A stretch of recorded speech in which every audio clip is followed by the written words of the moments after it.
नमस्कार दोस्तों। जम्मू कश्मीर के विधानसभा चुनाव के लिए मतगणना शुरू हो चुकी है और 90 सीटों के लिए चुनाव हुआ था। लेकिन आपको ये जानकर हैरानी होगी कि जम्मू कश्मीर की विधानसभा में 90 नहीं, दरअसल 95 सीटें हैं। 5 सीटें नॉमिनेटेड मेंबर्स के लिए हैं, यानी कि 5 सदस्यों को जम्मू कश्मीर के जो लेफ्टिनेंट गवर्नर हैं, वो नामित करके विधानसभा भेज सकते हैं। ऐसी स्थिति में जम्मू कश्मीर की विधानसभा में सरकार बनाने के लिए जो जादुई आंकड़ा है, वो 46 से बढ़कर 48 हो गया है।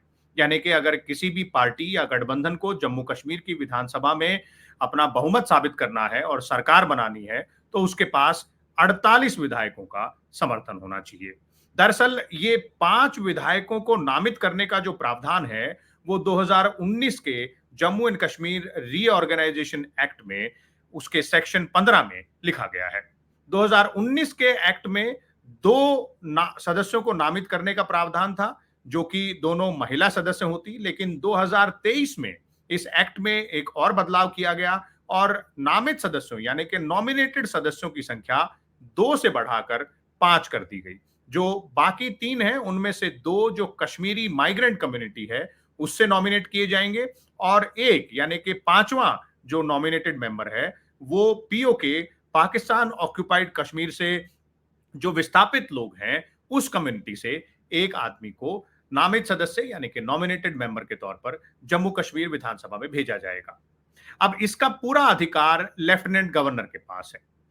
जो विपक्षी दल हैं यानी कि नेशनल कॉन्फ्रेंस और कांग्रेस पार्टी जो है और पीडीपी जो है, उनका बार-बार ये कहना रहा है इस मुद्दे पर कि लेफ्टिनेंट गवर्नर के पास इसके लिए एकाधिकार नहीं है। उनको जो राज्य में सरकार बने उसकी अनुशंसा पर यानी कि उसकी सिफारिश पर ही इन 5 सदस्यों को नॉमिनेट करना होगा। लेकिन कानून के जानकार कहते हैं कि लेफ्टिनेंट गवर्नर बिल्कुल इसके लिए बाध्य नहीं है, उनको पूरी छूट है और दरअसल वो उन 5 सदस्यों को जो जम्मू कश्मीर विधानसभा का पहला सत्र होना है, उससे पहले ही नामित कर सकते हैं, ताकि उनको वोट करने का भी मौका मिले और इन 5 सदस्यों को, इन 5 नॉमिनेटेड सदस्यों को जम्मू कश्मीर की विधानसभा में वोट करने का भी अधिकार होगा। तो ऐसी स्थिति में ये बहुत महत्वपूर्ण हो जाता है कि वो 5 नॉमिनेटेड मेंबर्स कौन होंगे और उनका नॉमिनेशन कब किया जाता है।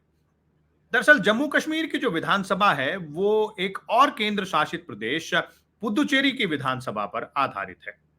वहां भी जो लेफ्टिनेंट गवर्नर हैं, उनको पुदुचेरी की विधानसभा में 2 नॉमिनेटेड मेंबर्स को अपॉइंट करने का अधिकार है और 2017-18 के आसपास इस मुद्दे को लेकर तब की सरकार और तब की लेफ्टिनेंट गवर्नर, उन दोनों के बीच खींचतान भी हुई थी, जिसके बाद सुप्रीम कोर्ट ने इस मसले पर अपना आखिरी फैसला सुनाया था। उस समय की पुदुचेरी में कांग्रेस की सरकार ने यह आरोप लगाया था कि तब की लेफ्टिनेंट गवर्नर किरण बेदी ने बिना वहां की राज्य सरकार की अनुशंसा के 2 सदस्यों को विधानसभा में नॉमिनेट कर दिया है और इस मसले को वो सुप्रीम कोर्ट तक लेके गई।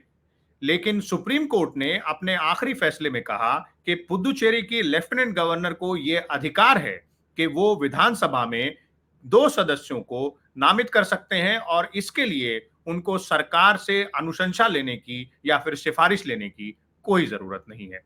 तो ये 5 नामित सदस्यों के साथ कैसा होगा जम्मू कश्मीर विधानसभा का स्वरूप और 48 का जो आंकड़ा है, वो कौन सी पार्टी या कौन सा दल पार कर पाएगा जम्मू कश्मीर में सरकार बनाने के लिए। देखते रहिए मैगजीन इंडिया। नमस्कार।